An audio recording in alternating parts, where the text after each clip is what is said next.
말씀은 마태복음 1장 18절에서부터 25절까지의 말씀입니다. 마태복음 1장 18절에서부터 25절까지의 말씀인데요, 저와 여러분이 한 절씩 번갈아 가면서 읽도록 하겠습니다. 제가 먼저 18절의 말씀을 읽도록 하겠습니다. 예수 그리스도의 나심은 이러하니라. 그의 어머니 마리아가 요셉과 약혼하고 동거하기 전에 성령으로 잉태된 것이 나타났더니 그의 남편 요셉은 의로운 사람이라 그를 드러내지 아니하고 가만히 끊고자 하여 이 일을 생각할 때 주의 사자가 현몽하여 이르되 다윗의 자손 요셉아, 내 아내 마리아 데려오기를 무서워하지 말라. 그에게 잉태된 자는 성령으로 된 것이라. 아들을 낳으리니 이름을 예수라 하라. 이는 그가 자기 백성을 그들의 죄에서 구원할 자이심이라 하니라.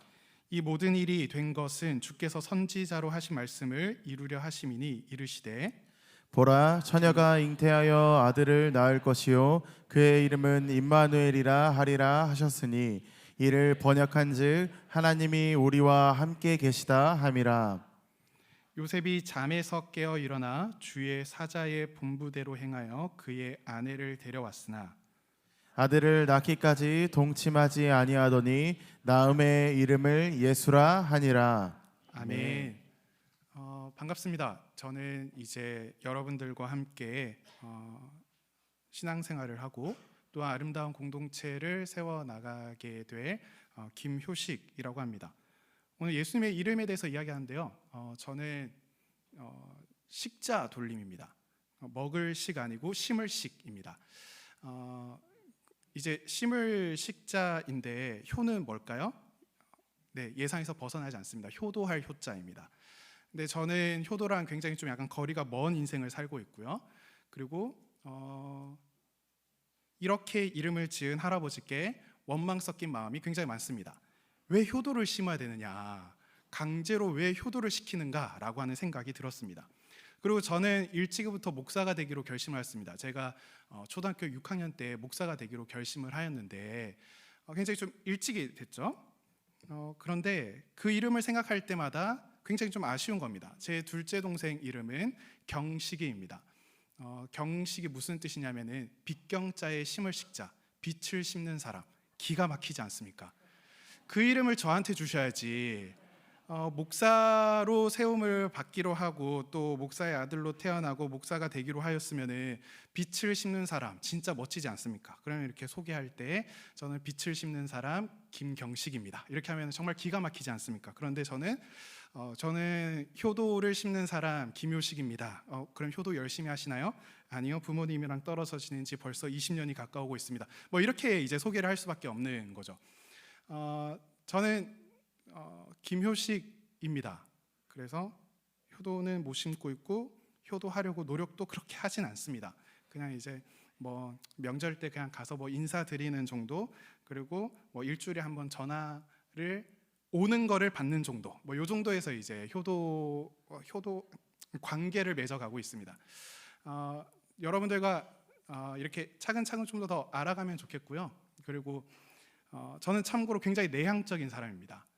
제가 보통 이제 심리 검사하면은 평균치가 한 40에서 60 정도로 나오거든요. 근데 저는 내향이 한 89 이렇게 나옵니다. 그러니까 이제 거의 한 80%에서 90%에 가까운 사람들이 한 40에서 60 정도 나오도록 점수가 설계되어져 있는데 저는 점수가 이제 89점, 거의 90점 가까이 이렇게 되어 있습니다. 거의 심리 검사 하시는 분이 괜찮으세요? 사람 관계 맺는 거 괜찮으세요? 목사하기 괜찮으세요? 이렇게 이야기를 합니다. 그런 제가 내향적인 제가 여러분들에게 다가가는 것은 엄청난 용기와 엄청난 에너지를 사용하면서 다가간다는 것을 기억해 주시길 바랍니다. 그리고 나서 이제 저는 집에 가서 혼자의 시간을 가져야 됩니다. 아무 말도 하지 않고 그냥 가만히 있어야 합니다.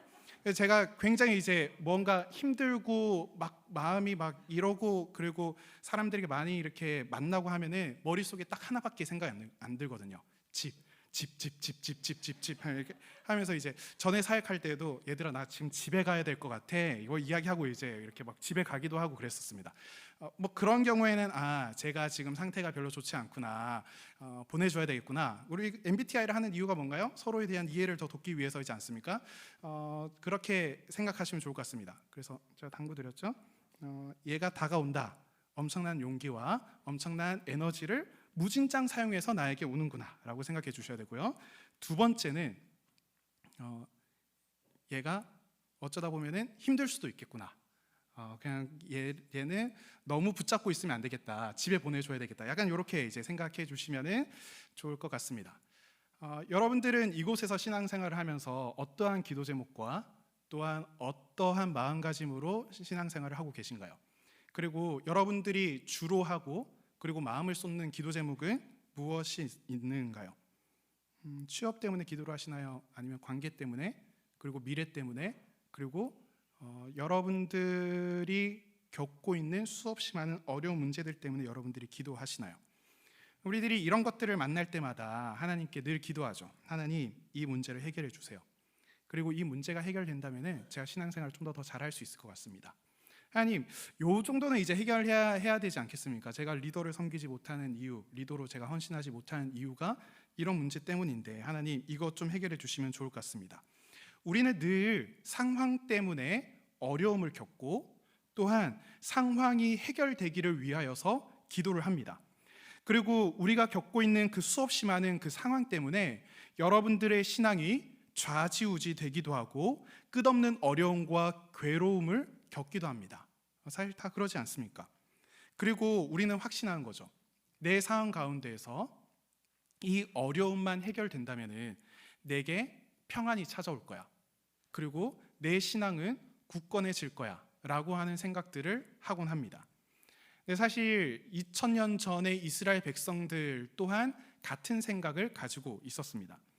이스라엘 백성들은 유다 왕국까지 멸망한 이후에 오랜 기간 동안 수없이 많은 강대국, 제국들에게 지배를 받았습니다. 그래서 뭐 바벨론이라고 하는 곳, 뭐 아수르라고 하는 곳, 그리고 헬라 제국, 그리고 로마 제국 등등으로 해서 끝없는 어려움들을 많이 겪었었습니다. 그래서 심지어 바벨론이라고 하는 나라한테는 주요 인물들, 굉장히 이제 힘이 있고 또한 엘리트라고 하는 사람들이 모두 다 끌려가는 일들 또한 있었고요. 그리고 어떠한 강대국은 쳐들어와서 야, 너희들이 중요하게 생각한 거 뭐냐? 저희들은 하나님의 율법을 중요하게 생각합니다. 그래? 그럼 그거 지키지 마. 야, 너희들에게 있어서 중요한 거 뭐야? 저희들 할례가 중요합니다. 남성 성기의 표피를 자르는 그 할례가 이스라엘 백성들에게는 그 민족의 정체성을 남기는 굉장히 특별한 행동이거든요. 그래? 야, 그거 하는 사람들 이제부터 모두 다 사형이야. 야, 너희들 뭐가 중요해? 하나님께 예배 드린 거 중요합니다. 야, 그래? 그러면 제사 지내지 마. 그리고 예루살렘 성전에다가 제우스 신상을 세우고 또 하나님께 예배드리고 제물을 바쳤던 제단에는 돼지를 잡아서 하나님께서 부정하다고 이야기한 돼지를 잡아서 돼지 피를 뿌리면서 거기에다가 돼지를 제물로 바치는 이스라엘 백성들이 정말 상상치도 못하는 일들을 펼치곤 하였습니다. 그럴 때에 이스라엘 백성들은 끊임없이 기도하는 거죠. 하나님, 저희들을 여기에서 건져주세요. 하나님, 지금 이 어두움에서 건져주시기를 간절한 마음으로 기도합니다. 하나님, 그리고 여기에서 건져주실 메시아를 보내주십시오. 이를 위해서 간절하게 기도하였습니다. 그때 하나님께서 이스라엘 백성들을 구원하실 메시아를 실제로 보내주셨습니다. 하나님께서 기도 응답을 허락해 주신 것이죠. 하나님께서 이스라엘 백성들이 하나님께 외치고 부르짖고 그리고 날마다 기도하니 하나님께서 기도 응답을 해주시는 놀라운 은혜를 베풀어 주신 겁니다. 얼마나 감사한가요? 말씀 한번 같이 한번 읽어볼까요? 마태복음 1장 21절을 함께 읽어보도록 하겠습니다. 같이 읽어봅니다. 시작. 아들을 낳으리니 이름을 예수라 하라. 이는 그가 자기 백성을 그들의 죄에서 구원할 자이심이라 하니라. 아멘. 아들이 태어날 건데 이 아들의 이름을 무엇이라고 하라고 하냐고 성경에 되어 있죠. 예수라고 하라고 되어져 있습니다. 예수라고 하는 이름은요, 구약 성경에 이제 여호수아와 같은 이름입니다. 그래서 이 예수는 헬라어로 이제 좀 바꾼 거죠. 예라고 하는 거는 여호와를 좀 이렇게 줄인 단어입니다. 그리고 수라고 하는 것은 이제 구원하다라고 하는 의미, 그 단어의 어근을 가지고 와서 이제 하는 거죠. 그러면 예수라고 하는 의미는 무엇인가요? 하나님께서 구원하신다. 하나님은 구원이시다. 이런 의미들을 담아서 이제 예수라고 이름을 지은 것이죠.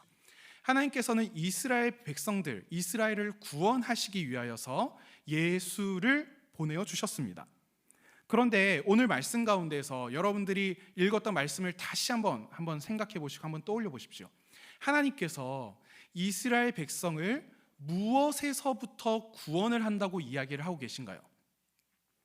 그들의 죄에서부터 구원하겠다라고 이야기를 하십니다. 하나님은 구원하시는 분이다라고 이야기를 하고 있죠. 하나님께서 구원하신다. 그런데 하나님께서 구원하시고자 하시는 그 대상이 무엇이냐? 구원하시려고 하는 그곳이 어디냐? 그들의 죄라고 이야기하고 있습니다. 근데 잘 한번 생각해 보세요. 이스라엘 백성들이 끊임없이 기도했던 것은 무엇인가요? 자신들의 상황에서 건짐받기를 기도하고 있습니다. 하나님, 지금 우리들을 압제하고 있는 수없이 많은 제국들로부터 건져 주십시오. 하나님, 우리들의 신앙을 방해하고 있는 이 수없이 많은 이 요소들로부터 우리를 지켜 주십시오. 하나님, 압제로 인하여서 끊임없이 고통을 받다 보니 경제적 어려움이 우리들에게 너무나도 크게 찾아오고 있습니다. 하나님, 이 경제적인 어려움으로부터 우리를 해결해 주시고 우리를 건져 주십시오. 하나님, 여기서 건져 주세요. 하나님, 이 나라로부터 건져 주세요. 하나님, 이 어려움을 해결해 주세요. 이스라엘 사람들은 끊임없이 상황에서의 구원을 하나님께 요구하고 있습니다. 상황이 해결되기를 바라고 있고, 상황에서 건짐받기를 원하고 있고, 또한 상황에서 건짐받게 되면 우리들의 문제가 해결될 수 있다라고 생각하고 있는 거죠. 그래서 이스라엘에게 있어서, 그들에게 있어서 가장 중요하다라고 생각하는 것이 무엇인가 하면은 상황이라는 것이죠. 그런데 하나님은 뭐라고 이야기하십니까? 나는 너희들을 상황에서 구원하는 것이 아니라 죄에서 구원하겠다라고 이야기합니다. 지금 이스라엘을 압제하고 이스라엘을 다스리고 있는 로마로부터 이들을 구원하시겠다고 이야기하시나요? 아닙니다. 죄로부터 구원하시겠다고 이야기합니다. 이스라엘이 겪고 있는 수없이 많은 상황에서부터 구원하시겠다고 이야기하십니까? 아닙니다. 죄에서부터 구원하시겠다고 이야기를 합니다. 우리들도 마찬가지지 않습니까? 하나님, 이러한 문제를 해결해 주세요. 하나님, 이것 때문에 제가 교회에 나갈 수 없습니다. 하나님, 제가 이것 때문에 섬길 수가 없어요. 하나님, 이런 상황들을 해결해 주세요라고 끊임없이 이야기하고 상황이 해결되기를 위하여서 우리들은 계속해서 기도하고 있습니다. 그런데 상황이 풀리면은 정말로 여러분들의 마음이 평안해지고 여러분들의 문제가 완전히 해결되어지고 신앙이 굳건해집니까? 실상은 아니라는 걸 우리가 너무나도 잘 알고 있습니다. 여러분들이 어려움을 놓고 기도하고 그것이 해결해지면은 마음이 평안해지나요? 아니죠. 그 앞에 또 다른 어려움이 또 찾아옵니다. 그렇죠? 그 평안한 기간은 그렇게 짧지가 않습니다.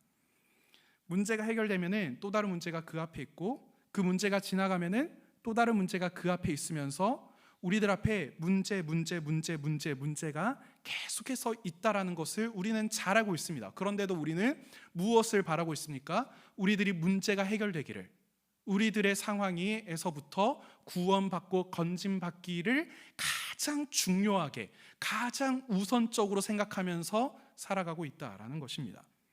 그런데 하나님께서 중요하다고 생각하는 것은 무엇인가요? 하나님은 이스라엘 백성들뿐만 아니라 우리가 상황에서 건짐받고 상황에서 구원받는 것이 중요한 것이 아니라 우리들이 죄에서부터 구원받는 것이 훨씬 더 중요하다라고 이야기하고 계시는 거죠. 여러분들은 하나님의 생각과 하나님의 관점에 동의를 하시나요? 지금 내 앞에 놓여져 있는 여러분들 가운데에서 아직까지 대학에 들어가지 못하였다면 그러한 수험 생활 가운데에서 끊임없는 고통, 그리고 학업과 또한 진로에 관하여서 여러분들이 끊임없이 고민하고 있는 문제들, 그리고 경제적인 어려움들, 또한 취업이 되지 않아서 겪고 있는 수없이 많은 어려움들, 내가 사람들과의 관계 가운데에서 겪고 있는 수없이 많은 문제들, 이런 문제들 하나가 여러분들에게 있어서 그것보다도 죄가 훨씬 더 무겁고 너희들의 상황에 있어서 더 무거운 문제야 라고 하는 그 하나님의 관점에 여러분들은 동의하시는가? 라고 제가 질문을 던지고 있습니다. 사실은 이게 별로 동의가 되지 않을 겁니다. 그게 무슨 이야기입니까? 하나님, 지금 내 앞에 어려운 문제가 있고 내가 지금 써낸 자소서만 하더라도 수백 곳이 되고 내가 면접만 지금 수십 곳을 보았는데 지금 내가 이렇게 계속 가다가는 어디에도 취업하지 못하고 그저 고꾸라질 수밖에 없는 상황 가운데 있는데 하나님 무슨 이야기 하세요? 하나님, 제가 이제 이번 주에 살아가야 될 돈이 단 10,000원입니다. 하나님, 이 10,000원 가지고 이번 주에 살아가야 되는데 하나님 무슨 이야기를 하세요? 지금 내 앞에 놓여져 있는 이 일이 훨씬 더 중하지 않습니까? 그런데 여러분들 잘 한번 들어보세요. 죄라고 하는 기본적인 특성은 분리입니다. 그래서 악한 모습들이 나타나게 되면은 어떻게 되냐면은 인간과 인간의 관계를 분리시키죠. 그렇죠? 여러분들이 죄로 인한 그 행동들을 하게 되면은 사람과 사람과의 관계를 분리시켰습니다. 또한 내 내면도 마찬가지예요. 이성과 욕망을 분리시켜서 욕망의 지배받게끔 하는 것이 또 죄입니다. 그리고 가장 중요한 것은 하나님과 우리 사이를 분리시켜 놓습니다. 그래서 생명의 근원이시고 복의 근원이신 하나님께로부터 영원히 멀어지게 만들고 영원히 분리시켜 놓는 것이 무엇인가 하면은 바로 죄라는 거죠. 그래서 결국에는 영원한 단절을 가지게 한다는 겁니다. 그런데 이 죄를 누가 짓습니까? 이 죄가 그냥 나에게 주어졌나요? 그러지 않죠. 죄는 내가 짓습니다. 여러분들이 다 죄를 짓고 있지 않습니까? 욕심을 부린다던가 다른 사람을 질투한다던가 하나님께서 죄라고 이야기한 것들을 내가 하나하나 행동들을 다 내가 합니다. 내가 생각하고 내가 말하고 내가 행동을 하는 거죠. 그러면 그 책임은 누구에게 있는 건가요? 나에게 주어지는 거죠. 여러분들이 학창 시절 한번 생각해 봅시다. 학업을 하는 그 가운데에서 여러분들이 시험을 이제 앞두고 시험 공부를 해야 되는데 물론 이제 모범생이 있죠. 그런데 저는 모범생이 아니었습니다. 제가 대학교 1학년 1학기 때의 성적이 방어율 1.82를 찍었습니다. 계속해서 놀다 보니까요. 그때는 교회 친구들이 너무 좋아가지고는 학교 이런 다 상관없이 그냥 가가지고는 열심히 이렇게 방어율 1.82를 찍었죠. 그리고 이제 아침 수업은 제가 못 일어나겠더라고요. 아침 수업 못 일어나면서 제가 눈 떴을 때가 언제냐면은 신학교 채플 드리는 시간, 그때 이제 눈을 떠가지고는 이제 가는 겁니다. 그래서 제가 그 1학년 1학기 때의 수업을 완전히 이렇게 다 망한 이후에 1학년 2학기 때 내가 그러면 안 되겠다라고 생각이 들어서 도저히 일어날 자신이 없으니 모두 다 오후 수업으로 다 만들어 버린 겁니다. 그래서 이제 체프를 드리고 그 다음에 오후에 전공 수업 듣고 뒤에 교양 수업을 듣는 전공 수업을 절대로 위로 올리지 않는, 오전에 올리지 않고 하면서 그때 1학년 2학기 때 한 3.78 이렇게 이제 나왔었어요. 굉장히 이제 감사한 일이지 않습니까? 이렇게 한번 올라갔었습니다. 근데 잘 한번 보세요. 저처럼 이렇게 시험을 앞두고 있는데 시험 공부를 하지 않고 놀았어. 그러면 어떻게 됩니까? 우린 시험을 망하게 되는 거죠. 시험을 하나 망하면은 괜찮지만은 2개 망하고 3개 망하면은 그 학기 전체 학점이 어떻게 되나요? 다 망함으로 오는 겁니다. 그러면 이제 제가 받았던 학점을 여러분들이 받게 되는 거죠. 이렇게 받으면 어떻게 되나요? 학고가 날라오게 됩니다. 여러분들 학고 받아보신 적 있으신가요?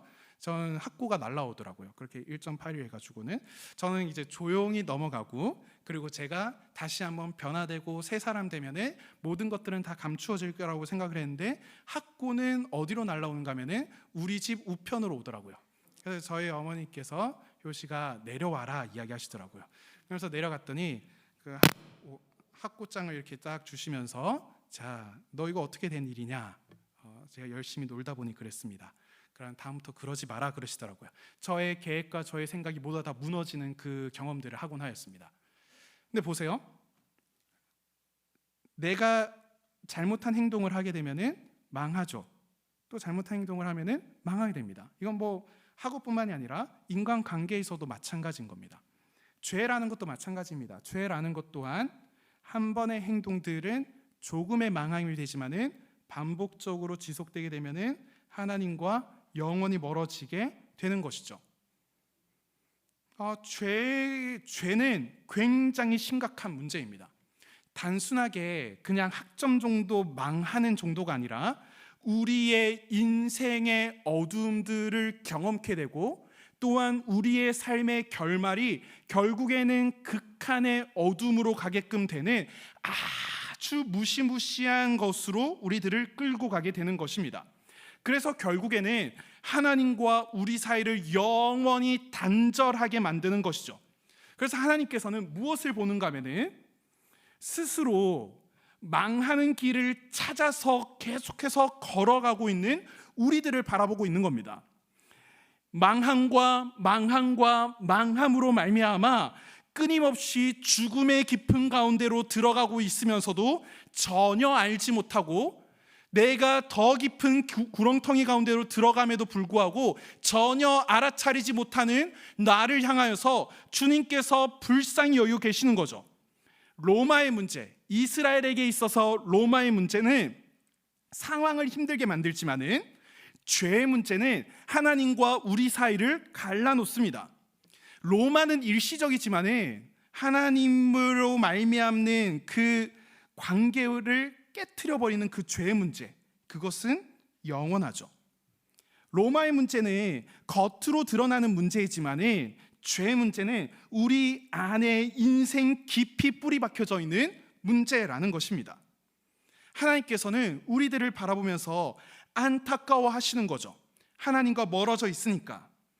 생명의 근원이신 하나님께 떨어져 나가서 끊임없이 생명이 아닌 죽음으로 걸어가고 있고, 복의 근원이신 하나님에게서 점차 멀어져 가서 인생의 어두움과 괴로움 가운데로 끊임없이 들어가고 있는 거죠. 이게 바로 죄의 문제입니다. 그런데 하나님은 우리가 더럽기 때문에 결백증 증상으로 우리를 구원하시려고 하는 것이 아닙니다. 여러분들이 가지고 있는 수없이 많은 죄의 문제들, 여러분들이 가지고 있는 그 죄악으로 더럽혀진 모습들을 바라보면서 하나님께서 역겨워하시고 더러워하시는 게 아니라는 겁니다. 하나님께서는 그게 아니라 죄의 고통 가운데에서 신음하고 어려워하고 고통하는 여러분들을 안타까워하시고 불쌍히 여기시며 마음 가운데에 가득한 그 고통을 감내하며 우리들을 건져주시려고 하는 것이죠. 제가 생긴 것을 보면 알겠지만은 저는 일탈행위를 해본 적이 없습니다. 흔히 이제 제가 가진 그 최고의 일탈행위는 방금 이야기했던 제 이제 인생의 가장 어두운 부분들을 제가 솔직하게 이야기한 거예요. 1.82의 그 어두운 부분들 이런 거 이제 말고는 저는 그닥 그렇게 이제 일탈 행위를 해본 적이 없습니다. 그리고 이제 술 담배 이런 것들 부터 해가지고는 가출 해봤자 제 최고 신기록이 밤 12시 이럴 때거든요. 가출을 해보긴 하긴 했습니다. 그 부모님의 돈 띵땅 해가지고는 오락실 가가지고는 이제 그런 정도의 이제 그 행동들을 하면서 그닥 그렇게 이제 빗나간 행동들을 하지 않았었던 거죠. 근데 제가 청소년기에 이제 수련회에 가서 기도하고 그리고 묵상하고 엎드리는 가운데 제게 어떤 마음들이 찾아왔냐면은, 제가 계속해서 하나님께 회개하는데 생겨나는 그 기도 제목들이 무엇이냐면은 똑같이 반복적인 것들인 거예요. 지난번 여름 수련회 때에 회개 기도했던 거를 또 여기에서 또 회개 기도하고 또 이 회개 기도했던 거를 또 가져가서 또 회개 기도하는 거죠. 제가 이거를 바라볼 때 하나님께서 나를 어떻게 생각하실까? 이때 회개 기도를 하고 나서 하나님께서 저에게 또 큰 은혜를 주셔가지고는 제 마음 가운데 기쁨과 감사가 막 넘쳐났어요. 그리고 또 여기에 와가지고는 또 회개 기도를 하고 또 하나님께 기도하는 가운데 하나님께서 정말 나를 따뜻하게 사랑해 주신구나 라는 것들을 많이 경험을 했어요. 그런데 요때 되니까 또 똑같은 기도 제목 가지고 기도하는 거죠. 똑같은 기도 제목 가지고 기도하는 거죠. 그러니까 제 마음 가운데 무슨 생각이 드는가 하면은 하나님께서 나에게 수없이 많은 은혜를 베풀어 주시고 내가 거룩한 삶으로 나아가기를 원하시는데 나는 왜 또 반복해서 또 죄를 지을까? 이런 모습을 보면서 하나님은 나를 역겨워하지 않으실까? 끊임없이 하나님께서 나를 깨끗하게 해주시고 그리고 나를 씻겨주시는데 나는 또 죄의 오물들을 덮어쓰고 있는 내 모습을 바라보면서 역겨워하지 않을까? 제가 그 단어가 떠오른 거예요. 역겨워하지 않을까라고 하는 생각이 드는 겁니다. 그러면서 하나님께 기도하는 거죠. 하나님, 제가 너무 잘못했습니다. 하나님 저를 용서해 주세요. 하나님, 제가 하나님께 죄를 짓지 않겠다고 제가 약속을 하고 했는데 하나님 저를 너무 싫어하지 않으셨으면 좋겠어요. 하나님 저를 너무 엄하게 그렇게 생각하지 말아주세요. 하나님 제가 너무나도 죄송합니다. 그런데 하나님께서 제 모습을 바라보시면서 제 마음 가운데 울리는 그 음성이 무엇인가 하면은 효시가 나는 너의 그 죄 짓는 모습을 보면서 더러워하는 것이 아니라 역겨워하는 것이 아니라 그 아래에 또 짓눌려서 고통하는 너를 바라보고 있단다. 그 모습을 바라보면서 나는 슬퍼하고 안타까워하고 있단다. 사랑하는 청년 여러분들, 하나님께서는 여러분들이 짓고 있는 그 죄가 더러워서 야 너가 이렇게 더러운 죄를 짓고 또 여기에 또 나왔어? 야 진짜 더럽다. 야 일로 와. 야 내가 씻겨줄게. 이러면서 여러분들을 씻어주고 그리고 여러분들의 그 죄를 정말 혐오하는 그 결백증 형상으로 여러분들에게 다가가고 있다는 것이 아닙니다. 죄의 무거움 아래 가운데에서 또 그 죄의 그 또다시 반복적으로 다가오는 그 고통 가운데에서 신음하고 힘들어하고 있는 여러분들을 불쌍히 여기시는 분이시죠.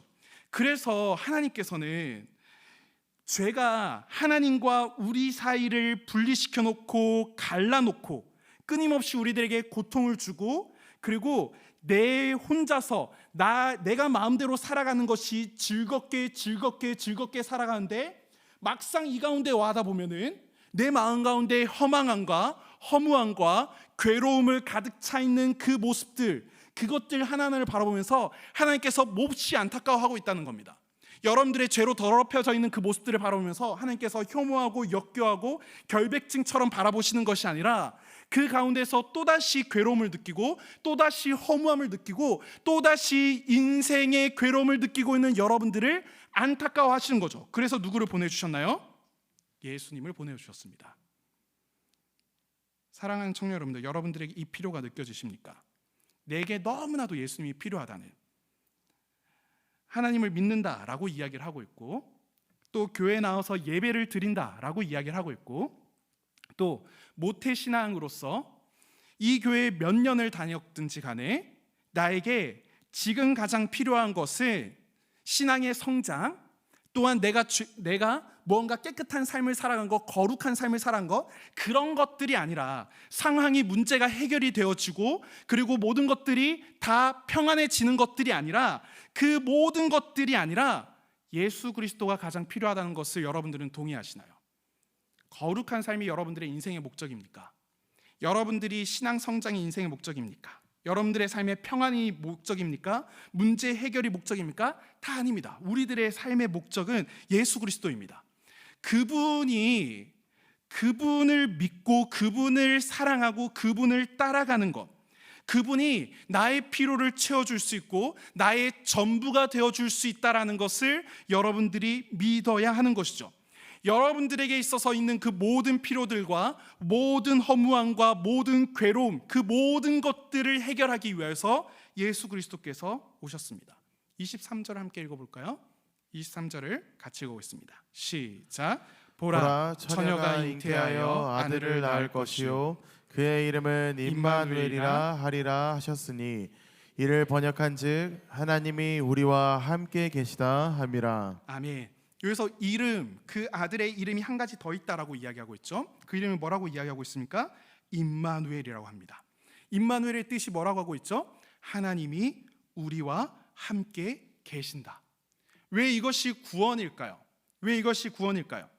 죄라고 하는 기본적인 특성은 하나님과의 분리라고 했습니다. 그런데 그러면 구원은 무엇일까요? 하나님께서 함께 하시는 것, 하나님께서 우리와 함께 하는 것, 이것이야말로 구원인 거죠. 그렇게 가능하게 하시는 분이 누구라고 이야기합니까? 예수 그리스도라고 이야기하고 있죠. 예수 그리스도께서 우리 가운데 오셔서 함께 하여 주심으로 말미암아 우리 가운데 구원이 임하게 되는 겁니다. 우리의 인생에 있어서 진짜 문제가 무엇인가요? 하나님이 계셔야 할 자리에 아무것도 없다는 것이 우리들의 인생의 가장 큰 문제입니다.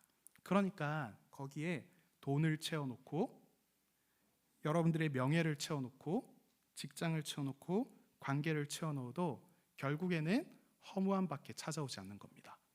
하나님이 계셔야 할 자리, 여러분들은 하나님께서 창조하신 자이기 때문에 하나님이 계셔야 할 자리가 여러분들 가운데 있습니다. 하나님이 계셔야 할 그 자리에 다른 것들로 채우게 된다면 여러분들의 인생이 허무함밖에 없습니다. 그래서 어거스틴은 이야기하고 있죠. 하나님, 당신은 우리가 당신을 향하도록 창조하셨으므로 우리의 마음이 당신 안에서 안식할 때까지는 절대로 평안하지 않습니다.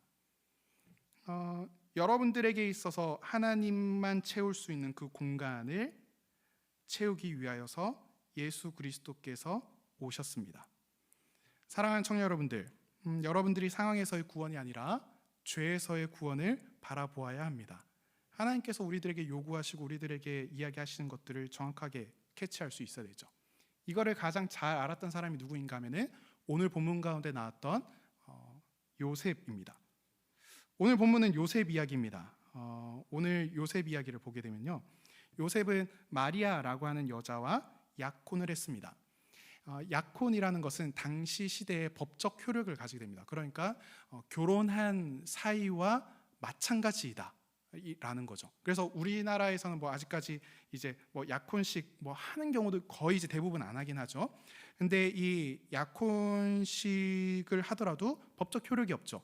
그런데 이스라엘에서는 약혼식을 하게 되면은 법적 효력이 있게 됩니다. 그래서 약혼식을 하고 요셉은 다시 자신의 아버지 집으로 돌아가서 아버지 집 옆에 신혼집을 아마 만들고 있었을 겁니다. 그리고 신혼집이 완성이 되면은 마리아에게 다시 돌아가서 마리아를 데리고 오는 것까지, 그래서 신혼집으로 데려오게 되면은 이제 거기에서부터 결혼식이 다시 열리게 되고 완전히 결혼을 하게 되는 거죠.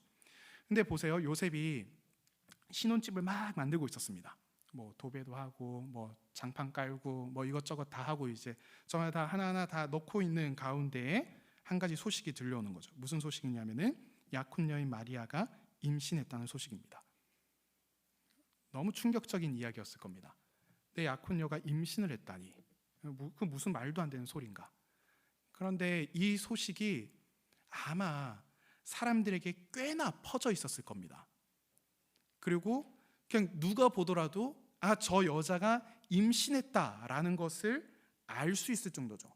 이제 배가 불러왔으니까 5개월이 넘어갔다는 거 아닐까요? 그 정도로 더 이상 감출 수 없을 만큼 굉장히 이제 배가 불러온 상태다 보니 동네 사람들도 다 알고 있었을 것이죠. 그때 요셉이 어떻게 생각하였을까요? 정말 많이 고민했을 겁니다. 왜 나에게 이런 일들이 일어났을까? 왜 나에게 이런 일들이 일어났을까? 그리고 하나님께 기도했겠죠. 하나님, 왜 나에게 이런 일들을 펼치십니까?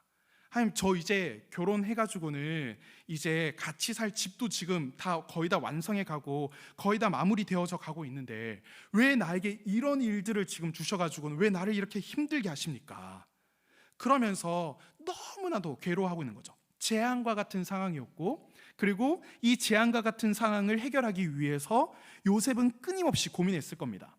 그때 이제 요셉이 성경에 보게 되면은 의로운 사람이라고 이야기하고 있죠. 그래서 이 관계를 가만히 끊어내려고 한 거죠. 원래 율법에 따지게 되면은 남편이 아닌 다른 남자와 관계하여서 아이를 가지게 되면은 돌로 쳐서 죽여야 되거든요.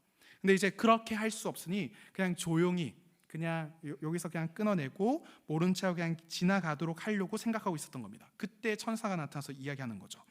마리아 데려오기를 두려워하지 마라. 그것은 성령으로 된 것이다. 아들을 낳을 것인데 그는 자기 백성을 그들의 죄에서 구원할 자라고 이야기합니다. 그렇게 간절히 기도하고 상황을 해결하려고 무언가 생각하고 있을 때에 천사가 기도의 응답 그리고 문제에 대해서 이야기를 하러 온 겁니다. 근데 여기 잘 보세요. 상황을 바꾸어 주겠다는 이야기가 전혀 없습니다. 단지 관점을 바꾸어 준 거죠. 이 아이는 구원자로 온 것이고 또한 하나님께서 우리와 함께 하신 증거다. 그리고 여기에 잘 보게 되면은 성별을 이야기해 주고 있어요. 성별을. 지금이야 초음파 한번 이렇게 하게 되면은 얘는 남자이네요. 남자 이야기 안 하죠. 네, 제가 아직 결혼 안 해가지고요. 네, 여기 파란색 옷을 준비하세요. 아니면 뭐 핑크색 옷을 준비하세요. 뭐 이런 식으로 이제 초음파로 이제 전부 다 이야기를 해주고 있단 말이에요. 그런데 당시에는 그렇게 할 수 있는 기술 자체가 없었습니다. 뭐 임산부가 뭐 소변을 보고 나서 뭐 어떻게 이렇게 보는 방법도 있다고 하는데 그것도 확률이 그렇게 높진 않습니다. 누가 알 수 있을까요? 근데 보세요. 이 아기가 아들이야. 성별을 이야기해 주면서 아들인 것을 보게 되면은 지금 내가 한 말에 대해서 너는 확신을 가지고 해야 돼. 그러니까 아직 일들은 이루어지지 않았지만은 너는 이 말을 따르렴. 요셉이 어떻게 했을까요? 먼저 아들 태어난지 한번 보자. 아들 태어난지 한번 보자 라고 이야기했나요? 그러지 않습니다. 마리아를 데리고 옵니다. 마리아를 데리고 옵니다. 상황은 바뀌지 않았습니다. 상황은 바뀌지 않았죠?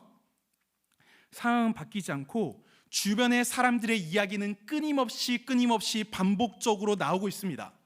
그리고 지금 사람들이 손가락질하고 있는 거죠.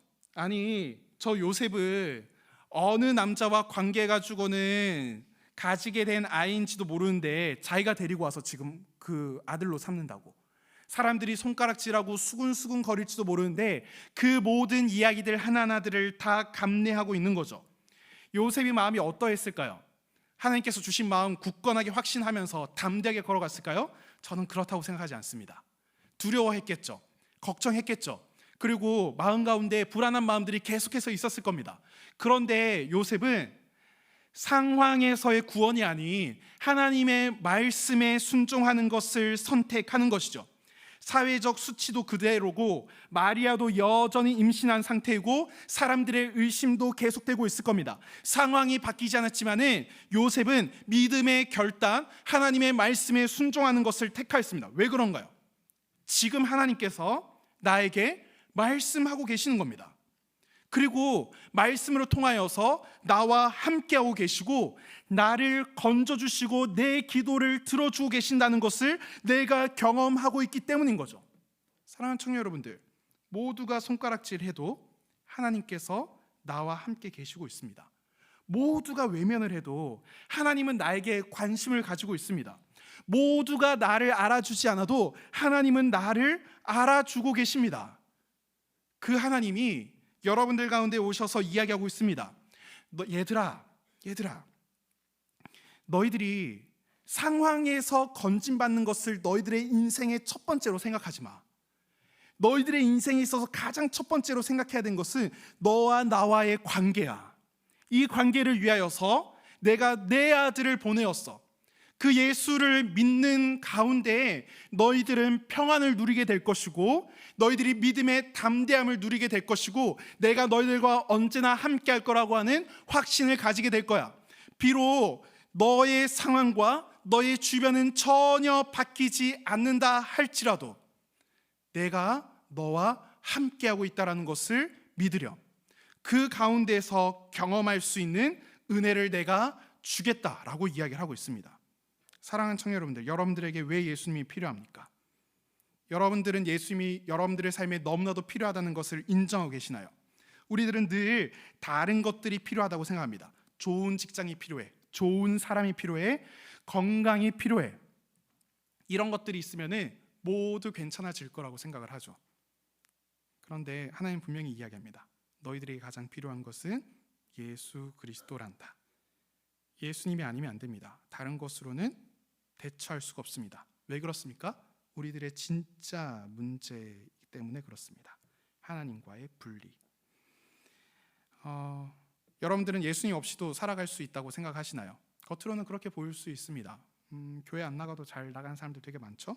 하나님 없이도 성공한 사람들이 많습니다. 하지만 그들의 마음들을 깊이 들여다보면요, 채워지지 않는 공허함, 불안, 두려움, 외로움 가운데 있습니다. 왜 그런가요? 하나님이 계시는 자리가 비어있기 때문에 그렇습니다. 오직 예수님을 통하여서만이 우리가 온전한 평안을 누릴 수 있고, 하나님과 우리 사이를 예수님만이 이어주실 수 있고, 예수님만이 우리의 빈자리를 채워주실 수 있습니다. 그렇기 때문에 예수님이 우리들의 진짜 구원을 베풀어 주실 수 있는 놀라운 분이시라는 것이죠. 우리가 이번 주에 여러분들이 다 이제 일주일을 살아가게 될 텐데, 그때 요셉처럼 한번 실천해 봅시다. 예수님이 내게 필요하다라고 고백해 봅시다. 예수님 없이도 살아가는 삶이 아니라, 예수님, 제가 예수님이 너무나도 필요합니다. 예수님 없이는 안 됩니다라고 고백해 봅시다. 상황이 해결되어서가 아니라 그저 예수님이 필요하기 때문에 하나님께 나아가 봅시다. 그리고 기도 제목 하나를 좀 바꿔봅시다. 제가 여러분들에게 상황을 위한 기도를 하지 말라는 것은 아닙니다. 상황을 위해서 기도해야죠. 여러분들이 학업과 취업과 진로와 사랑 관계를 위해서 기도해야 됩니다. 그런데 이렇게 기도해 보십시오. 하나님, 이 상황 속에서 함께 해주세요.